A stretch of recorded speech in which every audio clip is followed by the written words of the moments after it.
Hello, this is Socially Triggered, and this video is going to be on the lies and manipulation of the media. Recently, we've had several nights of the RNC and the DNC doing their political things, their conventions, right?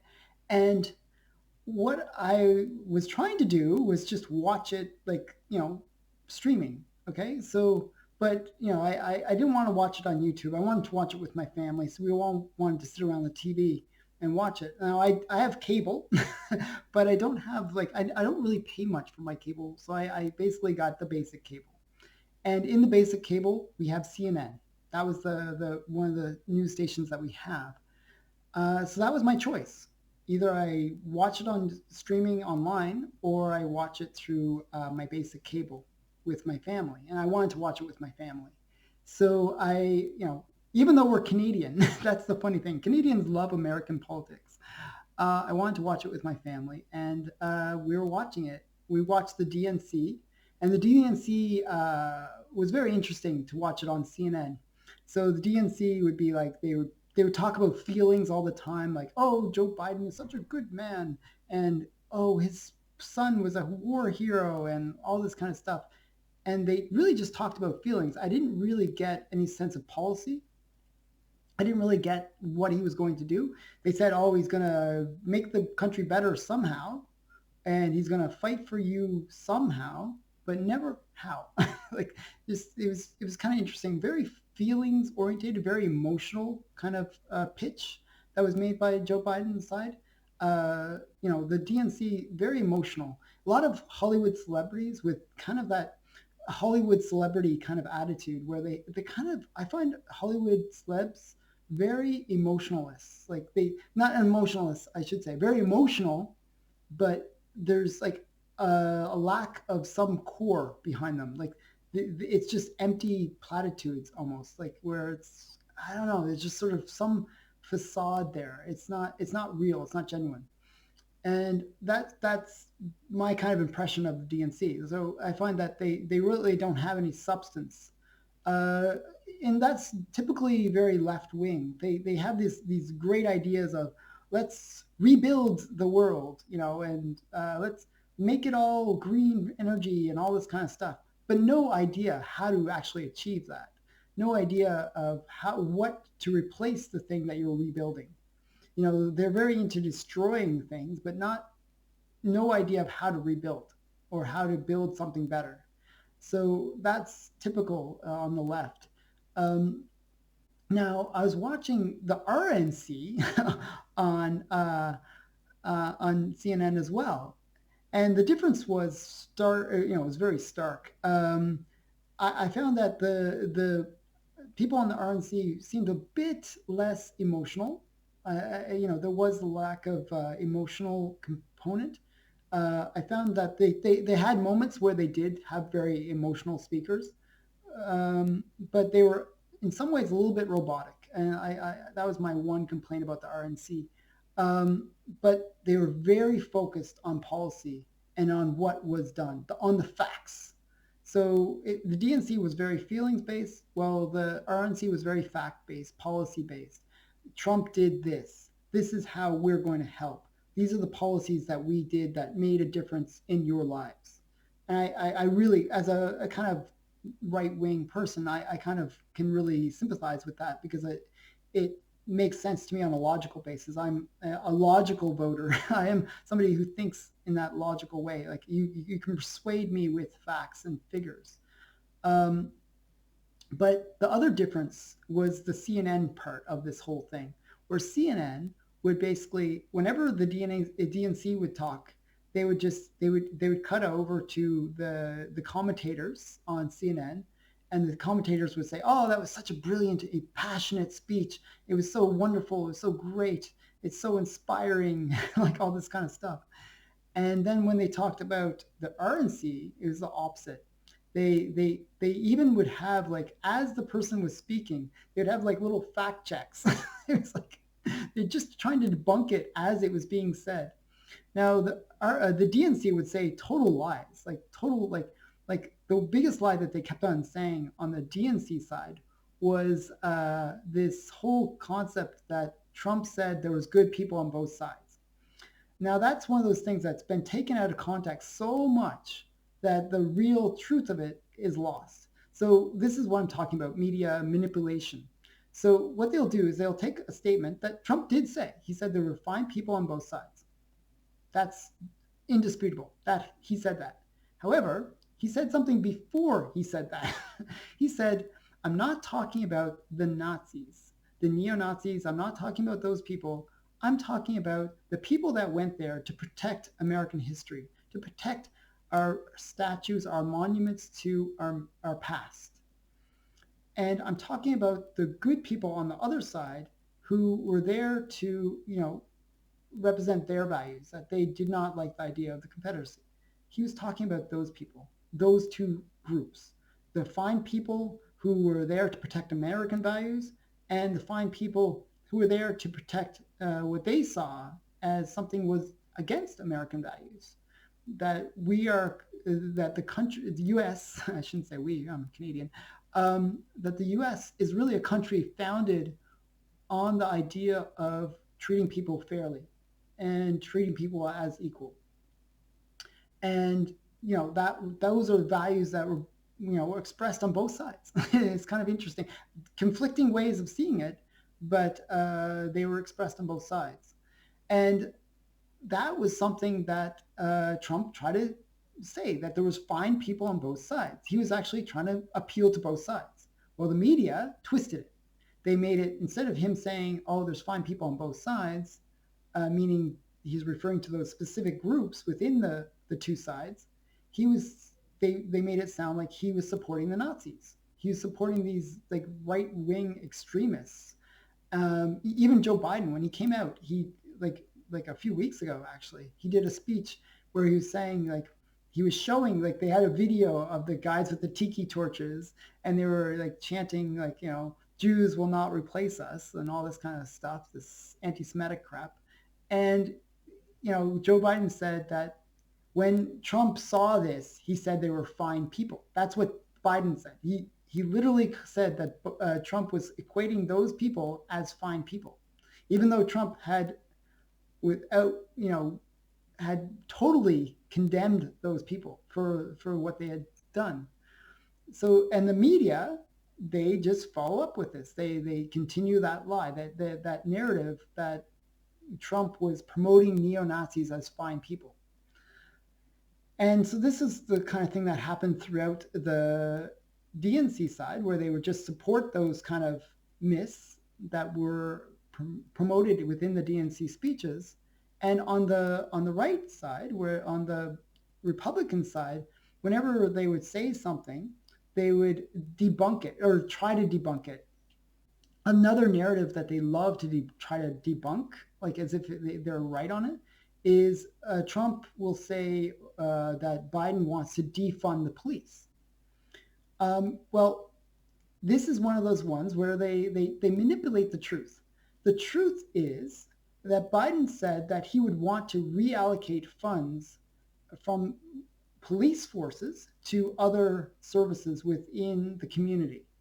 Okay, well, if you remove funds from policing and put it somewhere else, that might be part of the security or protection of a community, but not actually within the police force. Well, that is defunding the police. You're allocating money that normally would go to police to something else. That is defunding.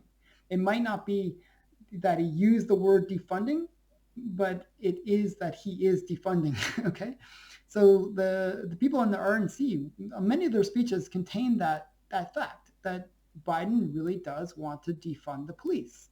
And the CNN would all say, oh, no, he never said defund the police. He never said this. And, they would try to debunk it in that way. So it was a manipulation of the truth, and a manipulation of where they try to misunderstand deliberately what the intentions of the RNC were, that they are trying to convey that Biden really does want to defund the police in his actions. The other big thing was that Trump, they love to blame Trump for the coronavirus. and for the major impact that it had on the US. So one of the things that they'll do is they like, if you know anything about your own politics within the US, you know that it's a United States. It's not really the way most countries run in a way. It's not like one federal government that controls everything. It's individual states that control policies within those individual states. So for example, in New York, where you had the highest death numbers, and in New Jersey, where you also had really high death numbers, well, you have Democrats. Those are Democrat controlled states. And in those Democrat controlled states, they did really bad policies. They were telling people early on in the epidemic to basically go out and attend Chinese festivals and go to Chinese restaurants, do things where they are more likely to increase their risk of exposure at that early stage, where it was really within the Chinese community. Um, that is something that they did. And they also did something really dumb where they were taking people that had COVID and they were putting them in nursing homes. Well, you take these people that are sick with COVID and you put them into nursing homes where there's very frail, very elderly people there that probably have like a weakness to this virus. Well, you're going to get a lot of death. And that's what happened in New York. Most of the people that died were elderly. I think the average age in the US of the people that died from COVID is 84. So it's these kind of bad policies that were killing off people. Okay. And to blame Trump for that is not really understanding how America works. They said, oh, they kept on saying Trump's bad policies. Well, it wasn't Trump's bad policies. He can't actually implement policies across the nation because each state has controls over these kind of situations where they are the ones that determine what policies get actually implemented. Also, another thing that was not really understood was Trump, he promoted hydroxychloroquine, which is a drug that with other drugs can produce results. It was shown way before Trump said it that it had some beneficial effects. Some fake studies came out afterwards to try to condemn it, but they were actually debunked. And there was actually a lot of evidence to prove that it did have some positive effect. So the point is, what happened in those Democrat-run states is they banned it. It was a drug that had been on the market for decades, safe to use, used for malaria and also lupus, and it was a safe drug.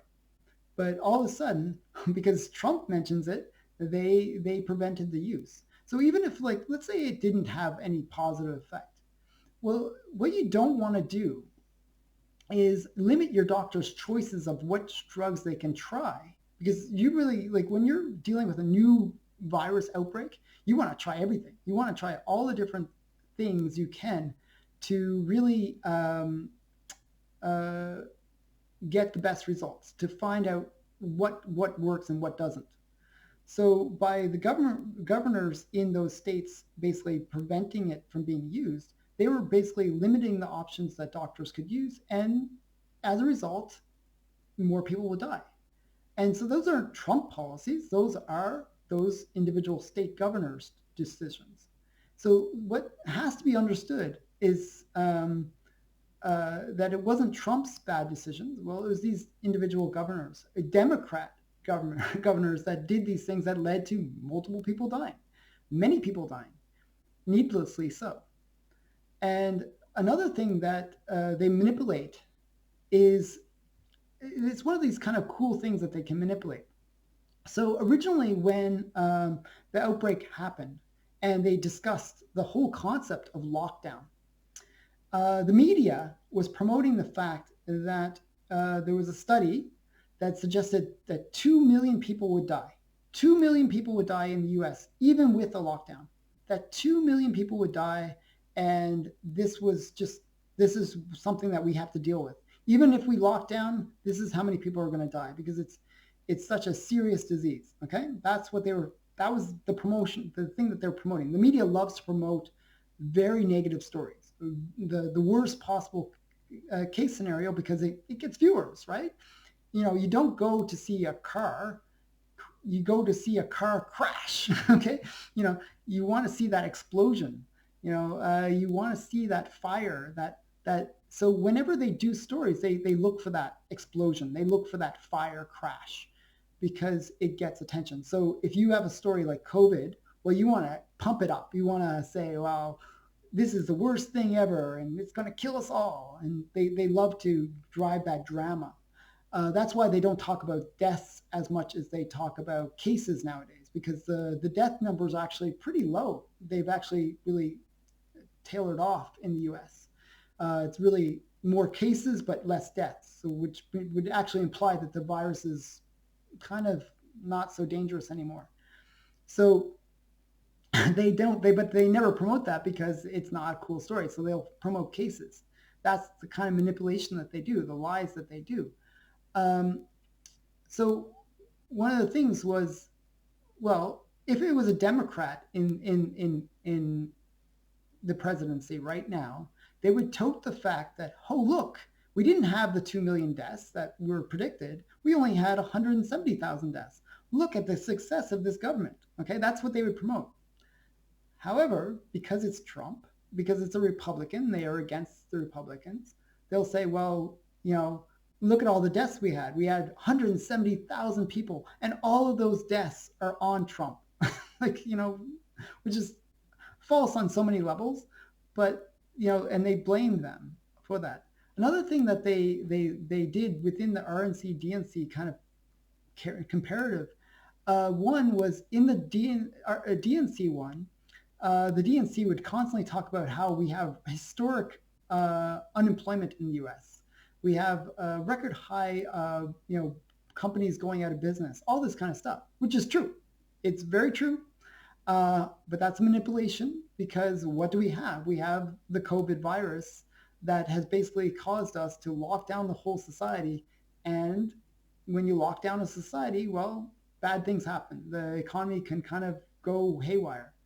And you can't blame that on Trump, because it's not Trump that created the virus. You can blame it on China for messing up with the virus, but you can't blame Trump for that. But they will. They'll say, oh, look, Trump, he took this economy that was really good under Obama and he made it really bad. They look at the end. They don't look at what happened in between. They just look at the end. The end is that, we have record numbers of unemployment. Well, that's not really what's going on here. So the DNC, a lot of the speeches talked about this record high unemployment. And then CNN will come on and say, oh, yes, we do have record high unemployment. And it's all because of Trump, ignoring the whole COVID thing altogether. Now, when the RNC talked about it, they were talking about before COVID. They were saying like, hey, look what Trump did. He had historic unemployment numbers, where the numbers were the lowest ever of unemployment in all communities, Black, Hispanic, everything. All were record unemployment levels.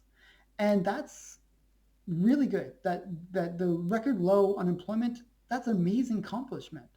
And, people should be like, wow, Trump, you're amazing. But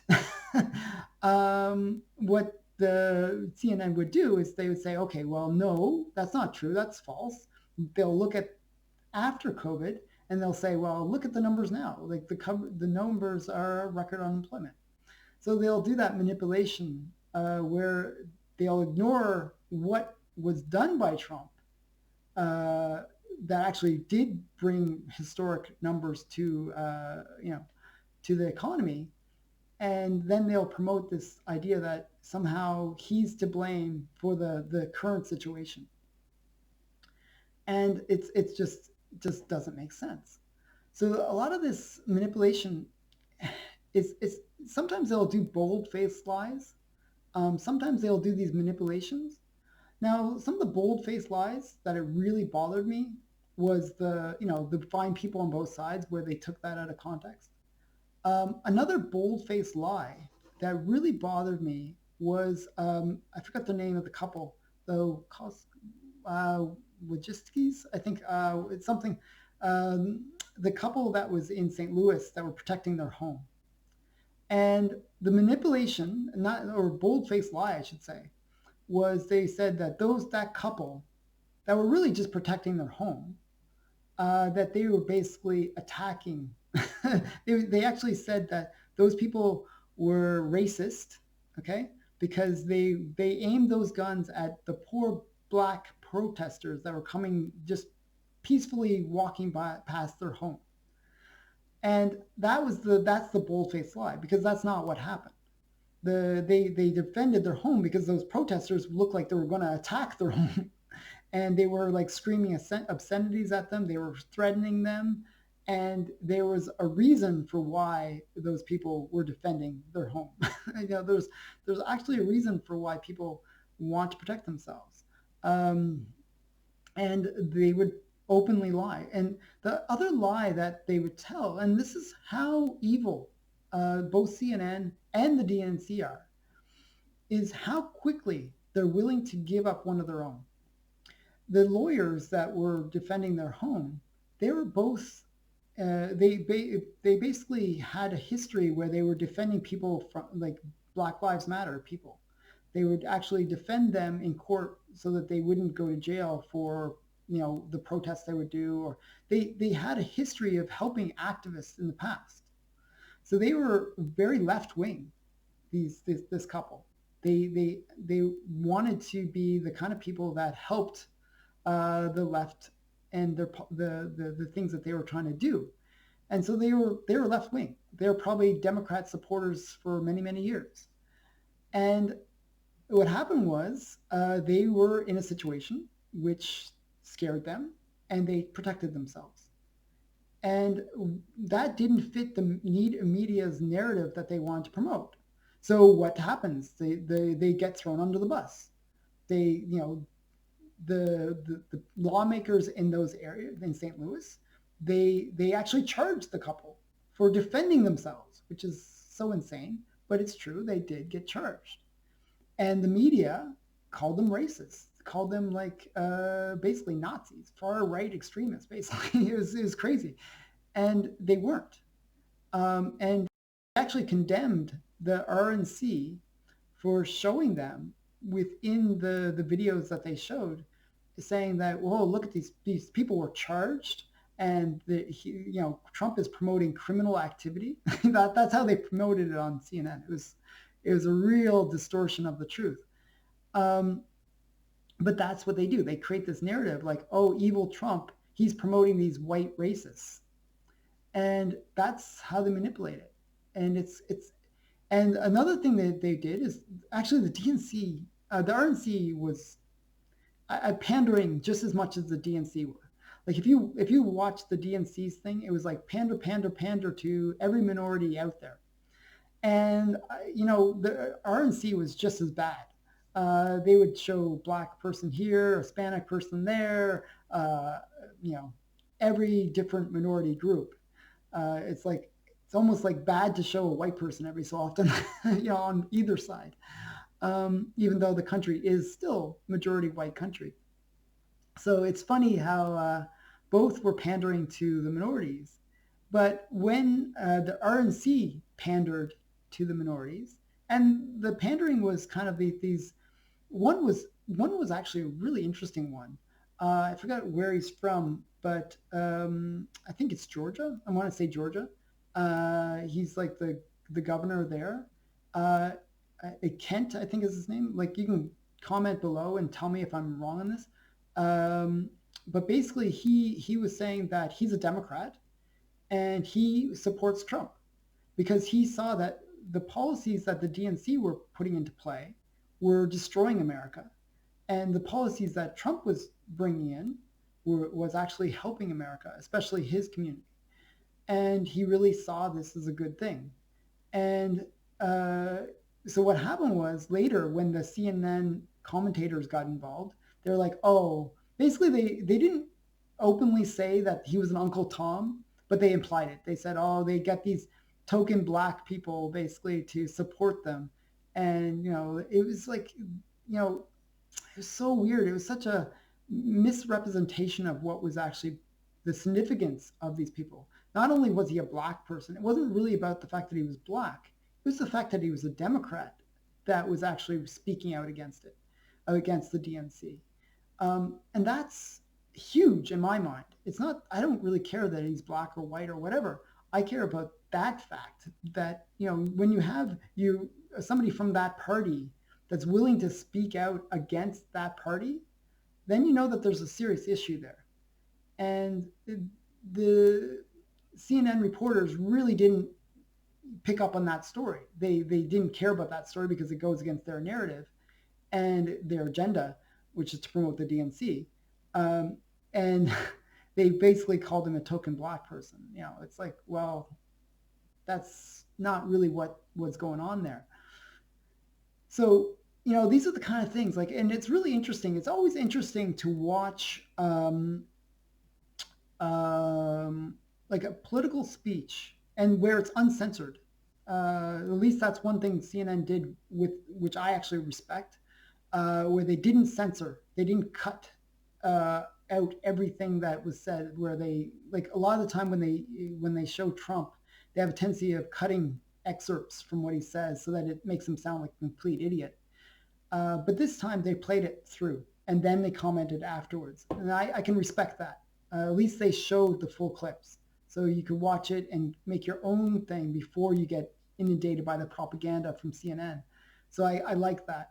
But one advantage of watching maybe an ideology that you appreciate, let's say you appreciate the RNC, and you watch it and you're watching it on a channel that hates the RNC.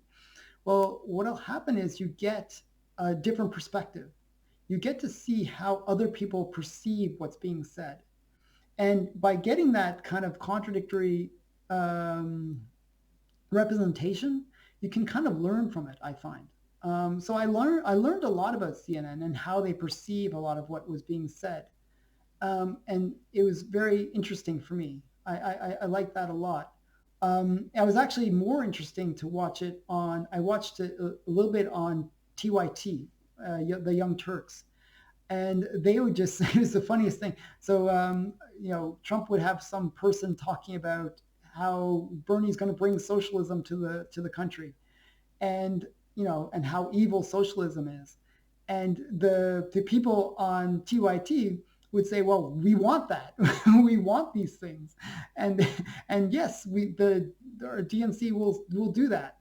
Whereas on CNN, they would say, no, Trump he's exaggerating. They're not going to bring in socialism, and they would downplay it.